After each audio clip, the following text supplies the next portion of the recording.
this code that you can build against. So you download the code, you can actually reference that against what you're building. So that will help you get to market faster. That's one of the biggest advantages. Market intelligence, you get access to free market research within the group.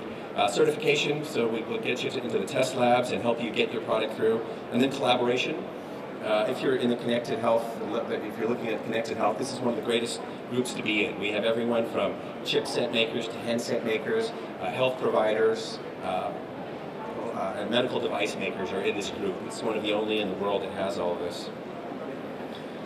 And here are the work groups. And Keith, I put this up because you wanted a little more in-depth look. So here are all the work groups we have within Continua. Basically, it starts with a use case work group. What is the use case you want to look at? How is this patient going to interact? How will this user interact with this device? It's developed. It's then sent to the technical work group, and they go out to the standards bodies to find out what standards are necessary to enable that.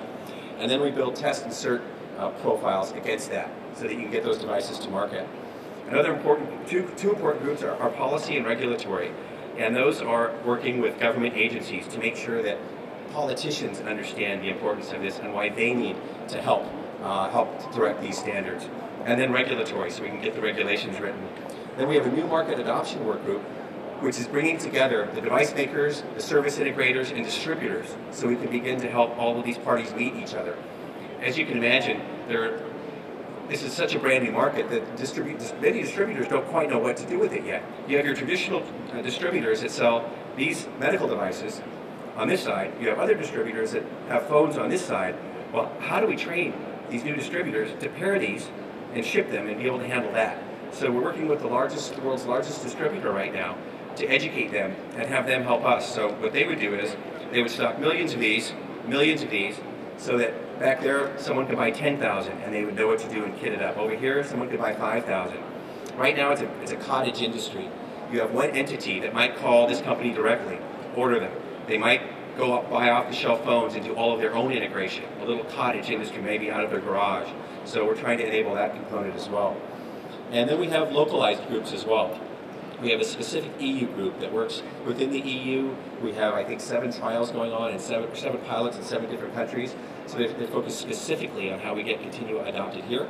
As a matter of fact, Denmark just announced that they will standardize on Continua-based solutions.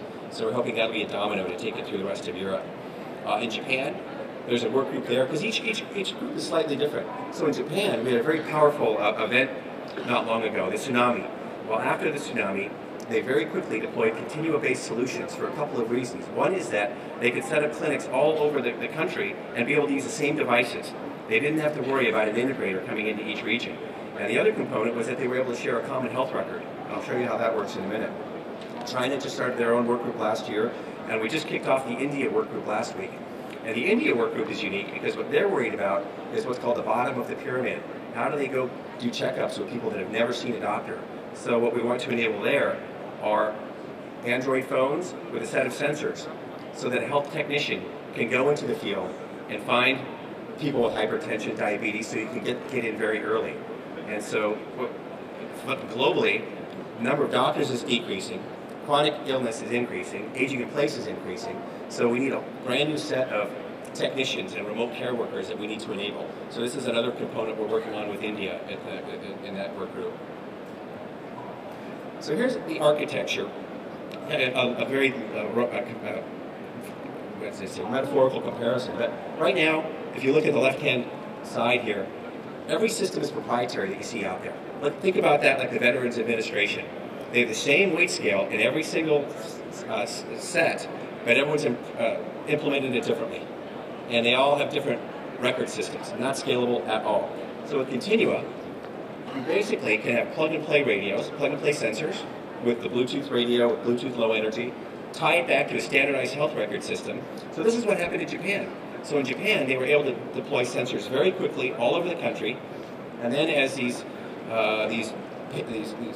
homeless Japanese would go from village to village, city to city, they were able to get their health records throughout the country. So that's the first great implementation of Continua. And there's end-to-end security in this as well. So these are the promoter members, and this is the who's who of the medical device and the wireless world. You have Omron, Novartis, Philips, and then Nokia, Samsung, Orange is Orange in France. These are all of our contributors. We have 257 members and we're growing. And I think the reason we're growing at this point is that there are so many companies that have been trying to do this integration and it's been so difficult. So I think we got 3 members yesterday. We got 10 this weekend in India. And so if any of you are interested, well, we'll be over at the booth over here. And here's Tom Hupka, who will be able to help you. More contributors. And we have industry liaisons as well. So we work with standards bodies to bring them in, to have them help us. We don't want to do it on our own. We're not out to make anything new.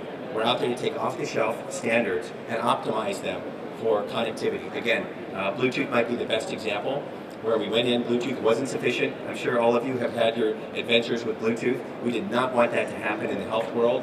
We're stuck with Bluetooth. It's in all the phones, so we went and improved it. And then Bluetooth Low Energy took upon much of what we had done and improved. You'll find a much easier time with BLE as well, Bluetooth Low Energy. So that's it for me. Any questions? Great. Well, thank you very much for your time, and the Continua booth will be over here at the Wireless Health Pavilion. So thank you very much.